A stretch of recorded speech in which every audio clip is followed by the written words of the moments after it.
kusoo dhawaada macaamiisha Xayaat Market suuq Jimcaha waa suuq Xayaat Market ay macaamiishooda ugu tala gashay maalmaha nasiinada Khamiista iyo Jimcaha inay ka faa'iideystaan qiimo dhimista ay u sameeyso.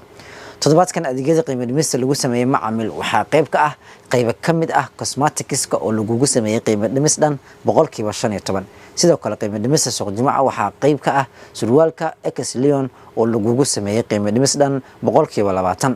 Cabaayadaha dumarka oo noocyo kala duwan leh ayaa ku jira qiimo dhimista suuq Jimcaha waxaana lagu sameeyay qiimo dhimis dhan 20%.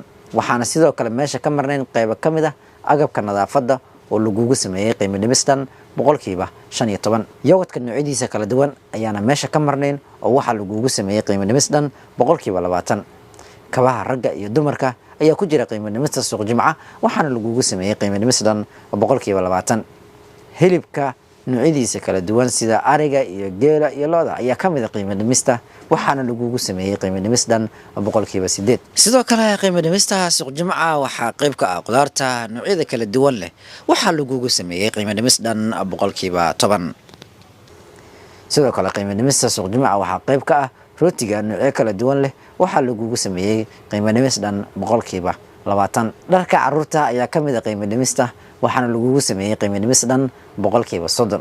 qamiisyada noocyo kala duwan leh ayaa ka mid ah qiimo dhimista waxaana lagu sameeyay qiimo dhimis dhan 20%. haddaba macaamiil ka faa'iideyso qiimo dhimista ay ku sameeyay suuq Jimcaha waad mahadsantiin. ka dukaamayso xilli kasta saaxiibka bulshada Xayaat Market.